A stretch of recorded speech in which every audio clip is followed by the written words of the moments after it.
警队精英深夜伏击，狂射150发子弹，当场击杀持枪悍匪，策划周密，指挥得力，除害行动受到嘉奖，媒体大力吹捧。然而匪徒的漏网同伙揭发了惊人的事实，这竟然是一场黑警的栽赃猎杀。这是一起发生在中国福州的真实事件，幕后策划是警局高官，东窗事发后远逃美国。这桩丑闻也引发了福建政坛、警界黑白两道的巨大震动。本期 M2 档案就为您回顾这宗使无数人三观炸裂的警匪奇案。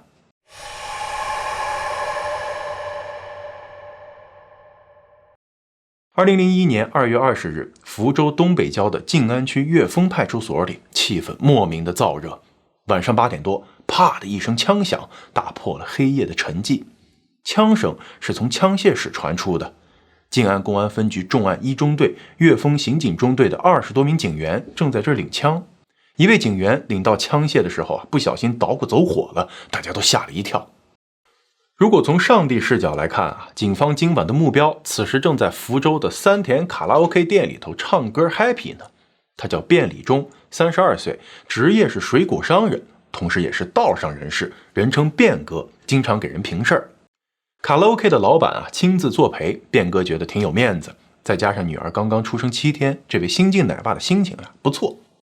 这个时候呢，卞哥的夺命连环 call 来了。打电话的叫徐成平，是个汽车商人，最近正跟他的合伙人陈信涛闹生意纠纷。这陈信涛呢，就委托卞哥从中做个调解。卞哥在电话里头再次向徐成平表明了态度。第一我朋友陈信涛他讲的有道理，有合同有协议。第二，我这是替朋友做事儿，要有个交代。第三，你给我那10万我不能收，要不明天再说。到这儿故事前半场的3个人物都出现了，咱们简单总结一下就是汽车商人徐成平跟合伙人陈信涛他有纠纷，卞哥呢居中调解，因为卞哥是陈信涛请的，所以这徐成平就想给卞哥点钱，希望他不要插手。卞哥行事呢还真是挺仗义的，只是没想到那3句话会给他引来杀身之祸。徐成平不仅给卞哥打了电话，也 call 了陈信涛。巧的是陈信涛没有接到。这些天他跟徐成平吵得格外疲惫，早早的上了床，却怎么也睡不着，于是就开车到了战友家里打牌去了。大家说好谁都别接电话陈信涛就关了手机。卡拉 OK 店里头卞哥接到徐成平的第4通电话，约他面谈。卞哥再难推脱，准备赴约。他打算谈完正事之后继续请朋友吃宵夜，就跟卡拉 OK 老板说，我车里后备箱有着穿山甲，等会儿咱们去横滨之恋做了吃。在照顾朋友方面卞礼忠就像是梁山坡里的大哥，大方周到。他表面水果商，实质混社会，以暴力威胁帮人讨债，平息纠纷。当晚他带着2个马仔开车来到安祥旧车市场，这儿呢正是徐成平和陈信涛合伙做生意的地方。时间来到晚上9点多，静安分局刑警大队的大队长刘雄，岳峰刑警中队的中队长郑军率领大批警员乘坐2辆面包车、1台桑塔纳，在车场外埋伏完毕。出发前郑中队问刘大队，那件事儿有没有跟你说过？刘呢随口道，有那我就明白了。旁边人听的是一头雾水，但2位指挥官呢却心照不宣。警方武力充沛，目标明确，以逸待劳。警察们默默地坐在面包车里，就像经验丰富的猎人一样耐心和敏锐。79式冲锋枪的枪托折叠后只有47厘米长，非常适合乘车或者是狭窄地形的战斗。很快，卞礼忠出现在警察的视野里，他和徐成平在大门口会合，然后走进了车场东南角的一间办公室。办公室紧挨着交易大厅，朝西是通透的落地窗、玻璃门。徐成平呢坐在靠墙边的木沙发上，卞礼忠则背对着落地窗而坐，丝毫没有感到冲天的杀气。徐成平的手下泡完茶，退出了办公室，留下2人在屋内相对。片刻之后，徐成平离开了办公室，走到了门口，摸了一下自己的头发，这是约定好的暗号。这一刻，国家暴力机器的精干力量被一个汽车商人驱动着。行动！刘雄大队长用对讲机下令。隔着玻璃，警察们看到房里的卞礼忠背对着外面，距离只有3到5米。冲在前面的郑军中队长率先开枪，其他几位警察先后扣动了扳机，79式冲锋枪、64式手枪，长长短短的枪支喷出火光，枪声响成一片，总共扫射150余发子弹，清空了弹夹。对于战斗射速650发每分、弹匣容量20发的79式冲锋枪来说，这只是一瞬间的事。便利中中了47枪，歪倒在椅子上，血从密密麻麻的弹孔里淌出来，血腥味和硝烟味混在了一起。枪声停了，刘雄命令一名警察在门口警戒，自己则进入办公室，将便利中推倒在地。郑军也跟进来，蹲在便利中身边，把嵌在皮肉中的子弹往里摁，一边摁一边骂：“你不是很有派头吗？”看到便利中的手还在颤抖，郑军拔出手枪朝便利中的眉心补了一枪，左脸补了一枪，便利中已经死得不能再死了。然后郑军掏出了一个塑料袋，里面装了一把仿64式手枪，弹夹里有6发子弹。他隔着袋子把子弹上膛，丢在尸体的右手边，动作熟练。刘雄呢，则拿出一大叠钱，大约是8万，加上从便利中身上搜出的1万块，一起洒落在尸体旁。在车场外啊，便利中的2名马仔已经被警员们捆了起来。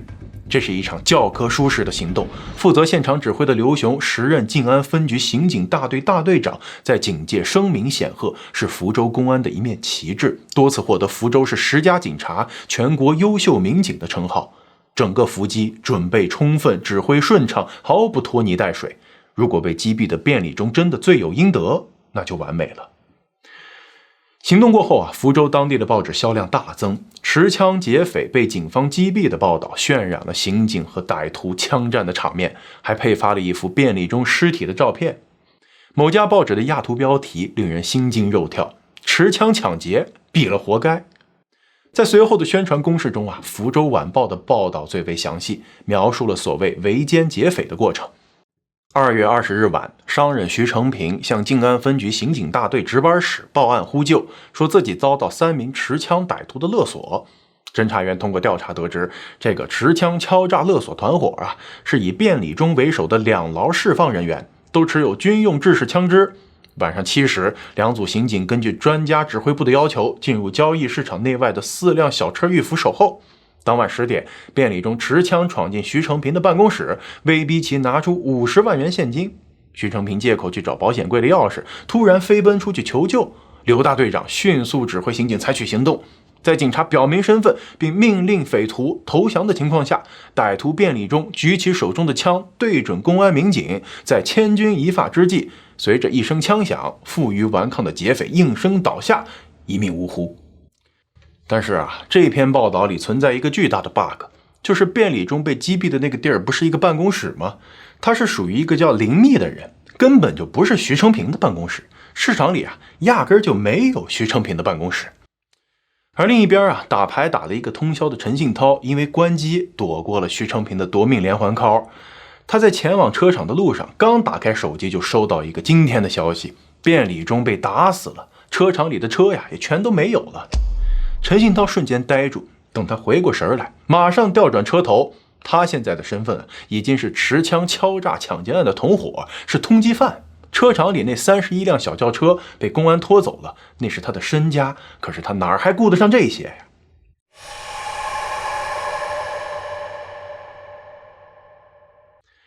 在遇到徐成平之前啊，陈信涛的人生算得上是顺利。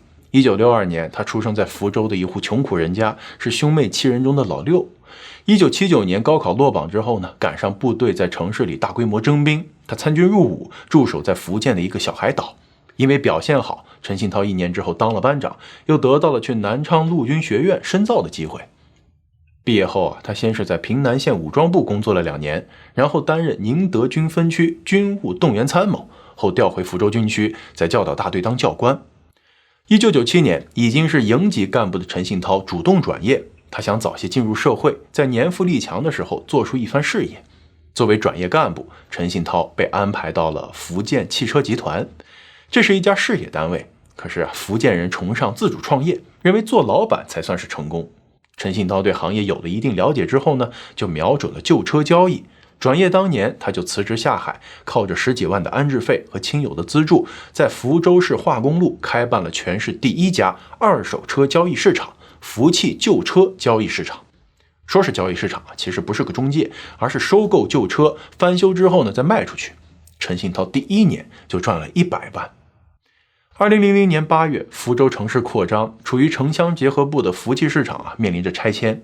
这时候啊，一个叫徐成平的人找上门来，他呢是安祥集团的老板，希望陈信涛把市场搬到他那儿，俩人合伙做生意。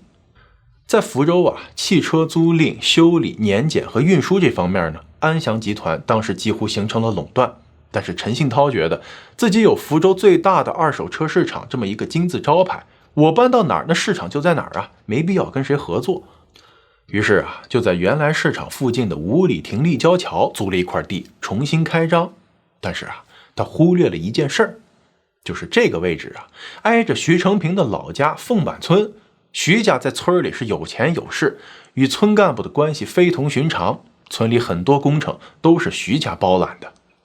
陈信涛把市场新建到这儿，简直是对徐成平的挑衅，自然是麻烦不断。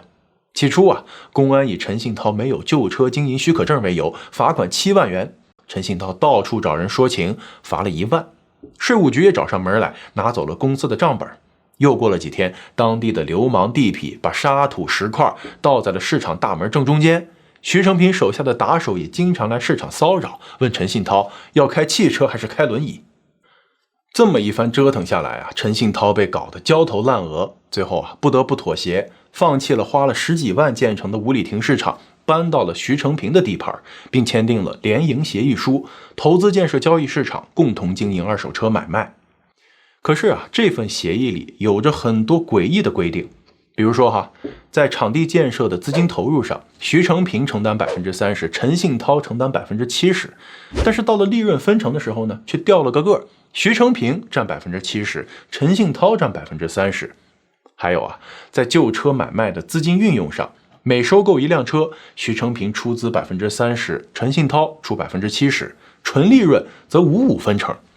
此外啊，经营场所的办公费用、水电开支、人工、媒体广告费这些，全由陈信涛承担。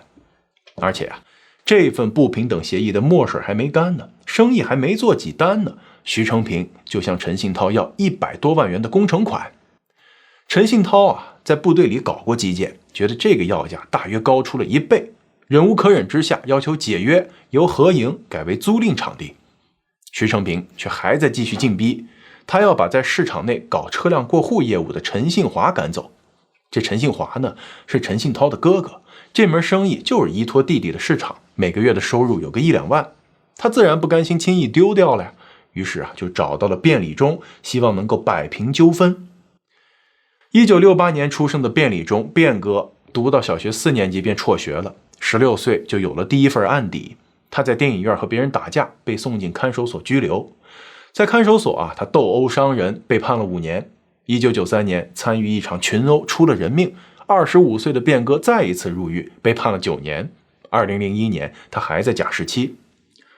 陈家托付的事儿，卞哥一口答应。他跟着陈信华一起去找徐成平谈判，让马仔故意拉开那件紫红色皮衣，露出腰间别着的苏制59式手枪，气势十足，冷冷地撂下一句：去社会上打听打听我是谁，再给我打电话。对方来势汹汹，还亮了枪。徐成平呢，虽不是善茬，但毕竟是个生意人，讲究和气生财。他找上了谢先生，也是一位在江湖上颇有分量、经营娱乐城的大佬，希望他能出面劝退卞哥。卞哥呢，对谢先生是客气有加，却并没有打算收手。眼见劝不住了，徐成平只好请出了另一路神仙。2月18日晚，他通过警戒关系约到卞哥，在顺帆酒楼的包间里给他演了一场戏。席间啊，徐成平假装到隔壁包间里敬酒，返回的时候呢，身边多了一人，端着酒杯来向卞哥敬酒。徐成平介绍说，这是我朋友，岳峰刑警中队的中队长郑军儿。2001年的福州顺帆酒楼算高档酒店，一个包房消费水平要4、5千。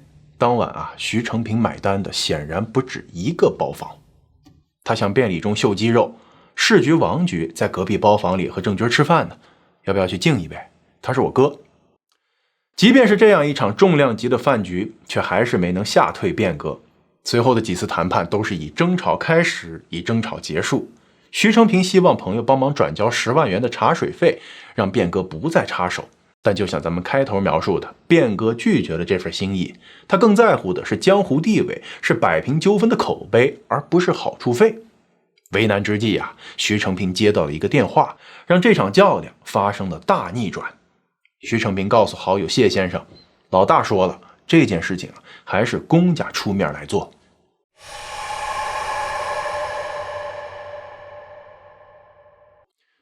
这位老大是什么人，成了徐成平的救命稻草呢？他呀，就是福州市公安局副局长王振中，也就是那位市局王局，同时啊，也是徐成平安祥集团的大股东。王振中啊，1953年出生于福州，20岁考入福州市交警支队，历任福州市公安局团委书记、鼓楼区公安局副局长、局长。在他任职期间啊，鼓楼区公安局的破案率升至了90%以上，年年被评为先进集体。1996年，王振中升任福州公安局副局长，而且深得局长徐从容的赏识。徐从容呢，也是和本地黑恶势力有着理不清的关系，比如黑白两道通吃的福州首富陈凯，就是这位公安局长的干儿子。在这位局长麾下工作王振中有样学样，他长得高大魁梧，仪表堂堂，很有带头大哥的派头。福建最大黑帮哑巴帮正是这位王副局长的势力。王副局长先后分管治安、交警等部门，靠山吃山，靠水吃水，每个月固定收取保护费。福州一些高档娱乐场所都要积极的给他进贡，每年单是大世界卡拉 OK、水部桑拿的分红都超过100万。他仅仅花费5000元就买下了福州凯旋花园2套价值100万的豪宅。1998年，福州市公安局局长的位子将要换人，王振中就开始四处活动。没想到半路杀出了个程咬金，那就是漳州市公安局长庄如顺。据多方报道这场人事异动的背后不乏商界权势人物的暗中运作，其中就包括了彼时在福建政商圈如日中天的赖昌星。咱们说回徐成平他最喜欢宣扬自己跟王振中的关系好得不得了，而教父的关照都是真金白银换来的。伏击行动发生前，徐成平送给王振中的情妇郝文一部红色小轿车，而这样的贿赂方式远不止一次。此外徐成平还以明显高于市场的价格买下王振中的一套商品房，但是付款后呢，并没有办理产权过户，这房子依然是王振中所有。2001年2月18日，徐成平跑到福州公安局给王振中送去车钥匙，王振中对徐成平说：“不要怕。”随后便电话指示静安分局刑警大队长刘雄：“徐成平的事你知道吗？对方是坏仔，身上有枪，按规定可以毙掉。”刘雄回应道：“有枪的话我会按规定办的，如果没枪我也没办法。”王振中说：“对方应该有枪，没枪就算了。”话说到这份上，枪肯定是有的，没有也得有。这种细节不需要老大操心，刘雄和郑军知道怎么做。在警方的授意下，徐成平准备好了一支白色仿6.4式手枪，装在塑料袋里交给了郑军。卞立中自己呢确实有枪，不过进入伏击圈之前他将2支手枪交给了围墙外的马仔保管。于是徐成平准备的手枪的确发挥了作用，还是官差形式周到靠谱在警方的口径里呢，卞立中用这把枪负隅顽抗，对准警员，被警方及时击杀。卞立中的2个马仔被当场拿下，他们后来被刑讯逼供，不过这是后话了。伏击当晚，王振中就在现场不远处坐镇指挥。事后伏击被作为打黑除恶、首战大捷上报，有关部门给予了嘉奖，徐成平也拿出3万元给予重案中队的参战警员。这个结案的设计一石二鸟，有人铲出了仇家，有人捞到了钱财和车辆，立功受奖。在整个奇袭案的真相败露以后，查处黑警的专案组办案人员分析说，此案布置之巧妙，手法之娴熟，火候拿捏之精到，很难让人认为策划者是第一次作案。不过对于教父王振中而言，这个激情澎湃的夜晚，天衣无缝的操作却差不多是他的谢幕演出了。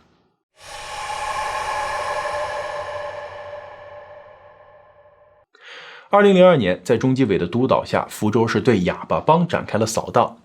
这哑巴帮由一个先天聋哑人创办，他通过偷窃挖到第一桶金之后呢，诱骗胁迫数百名聋哑人入帮，分组传授偷窃技术，设立 KPI 考核偷窃成果。这组织发展壮大之后，又进入了砂石、石油、煤气等行业，还拓展了开庄涉赌、高息放贷、持枪绑架等业务。警方对帮主采取行动的时候，他正和福建省闽侯县县长一起吃饭呢。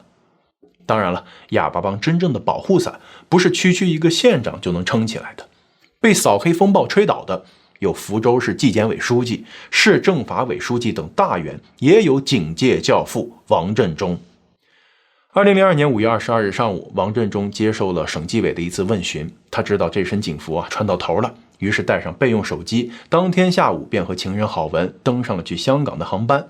离开时，他还让郝文携带了4份上级要求打击法轮功的机密文件，为在美国寻求政治避难做准备。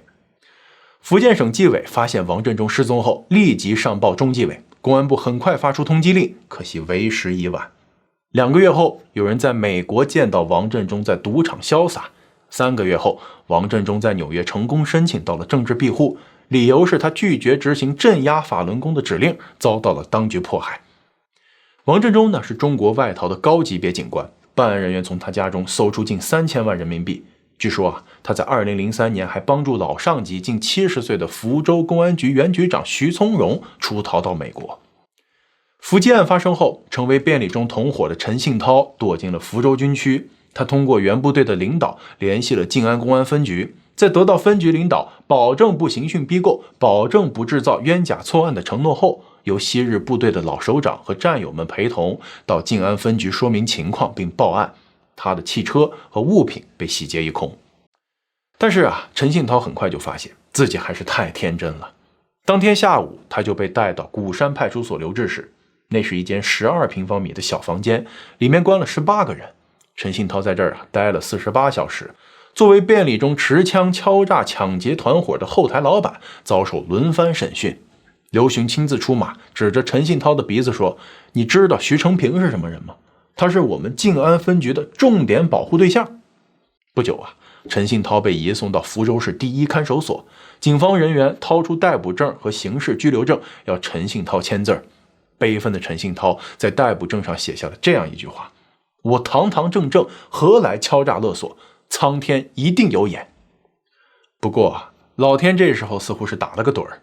2002年4月，经过6次退回侦查补充证据和延期审理，静安区法院以敲诈勒索罪分别判处陈信涛、陈信华有期徒刑3年。中国媒体瞭望东方周刊报道称，在第一次庭审的时候被抓的便利中的那2个马仔林继元和冯文虎全盘翻供，称自己以前在公安做的笔录是刑讯逼供、屈打成招的结果。林继元呢被打到尿血，冯文虎不堪忍受毒打，吞玻璃自杀。报道说林继元在法庭上说了4句话：第一，我是冤枉的；第二，完全是圈套；第三，罪犯是徐成平；第四，保护伞是公安。某位检察官私下里说，领导有批示，我们无法独立办案，我们知道这个案件的问题在哪儿，但对方的势力太大，我们不敢顶，只能拖，希望能够拖到环境改变的那一天。时间来到2002年5月，陈信涛仍在看守所里，他在等上诉的结果，却等来了王振中出逃的消息。而随着王振中出逃专案的进展王振中的那个情妇郝文的丈夫顾伟也被关进了看守所，房间号431。这顾伟是一名涉外旅行社的经理，就是他替王振中和郝文买的出逃机票，涉嫌包庇罪和窝藏赃物罪。巧的是什么呢？陈信涛他也在这个431号，而且还是号长。按照号房的惯例，新来的嫌疑人要向号长报告自己的案情。说者无意，听者有心陈信涛从顾伟口中知道了徐成平和王振中的渊源，才明白自己的冤情是如何发生的。而另一个消息是，自己被抢走的那些小轿车已经作为礼物由徐成平送给伏击事件的有关警察和官员了。顾伟的老婆是王振中的情人，因此还得到了王振中转手相赠的一辆尼桑蓝鸟。陈信涛一听这车牌号，靠，那不就是我的车吗？看守所的规矩是，同案的或者是有关联的嫌疑人不能被关到一起，所以陈信涛很快被安排到了别的号房。不过他猜测还会有相关的人要送进来，于是就拜托号里的兄弟帮忙盘问，自己则竖起耳朵捕捉风吹草动。当天很晚的时候，431号房关进来一个新人，一番盘问之下，这个人叫潘伯荣。您还记得便礼中尸体旁边那个白色仿6.4式手枪吗？就是这人卖给徐成平的。这条信息像一盆冰水当头浇下，寒意瞬间渗进陈进涛的骨髓，他耳边嗡嗡作响，整个身体都僵硬了。他终于明白，整个事情就是一个设好的局，也明白了便礼中死的是多么的惨，多么的冤，自己能活着是多么的侥幸。如果那晚没有打牌关机，如果也被徐成平叫去现场，肯定也被打成了筛子。买枪做假证是整个事件和陈信涛命运的转折点。第一时间得知这个信息后，陈信涛只能把它埋在心底，没敢对任何人说，因为参与伏击案的警察还在岗位上，哪怕告诉了律师和家属，一旦走漏风声，也许就再也走不出这个看守所了。2005年，南方周末的记者曹勇一篇6000多字的调查报道，详细记述了这起冤案的来龙去脉，陈信涛在被陷害中的挣扎，以及鸣冤昭雪的艰难经历。不过这个报道也是在陈信涛被无罪释放后1年多才发表的。一开始呢，对于当事人陈信涛提供的材料，报社并没有马上跟进，就连见识过各种冤假错案的南方周末的编辑记者都不敢相信这样的事是真的。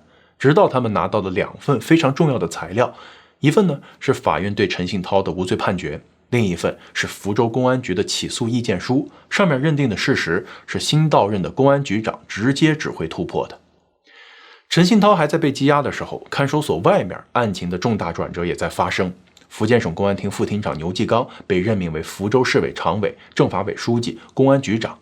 在这位新官的直接干预下，经过8次退回补充侦查、9次开庭审理，2004年3月4日，静安区法院当庭宣判陈信涛兄弟无罪。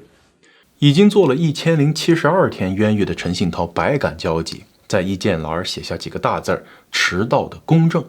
他本来还想接着往下写，不是公正，但是他忍住了。亲友们把陈信涛接到洗浴中心洗了个澡，换上临时从商场买来的新衣服，才簇拥着他回家去。可是陈信涛只能忍得了一时。想一想，3年前自己是个朝气蓬勃的企业家，如今呢却是一无所有的穷光蛋。41岁，头发全白，哪怕没有军旅的多年捶打商场的长久历练，他也是个不乏血性的人。他要讨回更多的公道。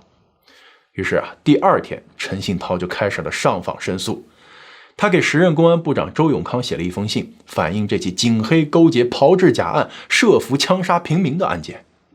上访信才邮出了1周，陈信涛就接到了公安部警务督察局副队长、2级警督王志刚的电话，说他收到了周永康的批示，即日赴福州展开调查，希望陈信涛近2天不要离开福州。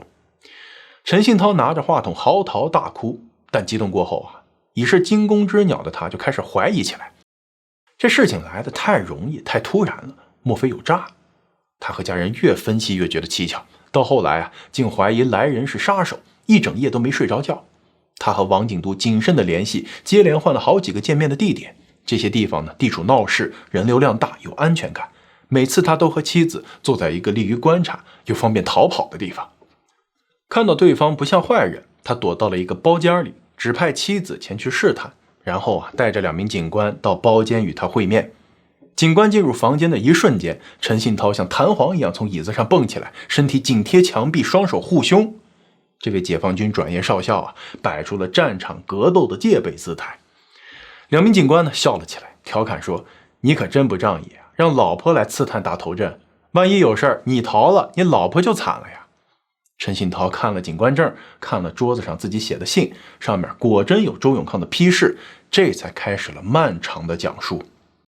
2004年5月31日，伏击案所涉警察刘雄被带走，郑军、陈世斌、段海潮、魏凡卓、郑明、沈思忠、蔡建峰、陈明、徐晨辉等10余名警察被福州市公安局警务督察队控制，旋即被双规。这天发生的事被称为531风暴。2007年6月20日，福建省高级人民法院终审宣判徐成平犯故意杀人罪、抢劫罪、偷税罪、诬告陷害罪，数罪并罚，判处死刑，没收个人全部财产。原福州市静安分局岳峰刑警中队中队长郑军犯故意杀人罪，被判处死刑。原福州市公安局静安分局刑警大队长刘雄犯故意杀人罪，被判处死刑，缓期2年执行。有人对一位参与办案的人员提出疑虑，这案子过去了那么久，涉案人员会不会有遗漏呢？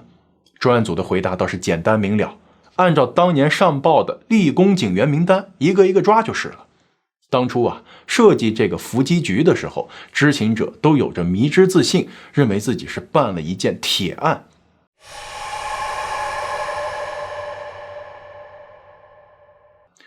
徐成平和郑军在2009年被执行死刑，但陈信涛却还在跟伏击案纠缠，被冤枉关押3年半的时间，他唯一得到的是公安局和检察院的赔偿，按照3年全国的平均工资，一共是9万多元。可是伏击案当晚，徐成平拖走的2手车就价值500万元左右，加上间接损失和预期收益，陈信涛估计他的损失在1000万元以上。而比起经济损失，更难弥补的是人生，是命运，是机遇。如果没有这场飞来横祸，在那个遍地是钱的年代，拥有丰厚资金和开阔眼界的陈信涛，在商业浪潮里的作为难以估量。他继续申诉，卖掉了父母在市中心的房子和自己的一套房子，筹集了100多万元作为打官司的费用。他住在一处位置偏远的小区，这是在部队做军官时分到的房产，年久失修，白色的吊顶已经掉了一大块，电器都像是怀旧电视剧里的道具。他也没有固定工作，一家3口全靠妻子每月1400多元的工资。有时候朋友会给他一点零碎的活，变相接济一下。陈信涛开着一辆老旧的节后仅存的丰田凯美瑞，在福建省福州市各部门来回奔走。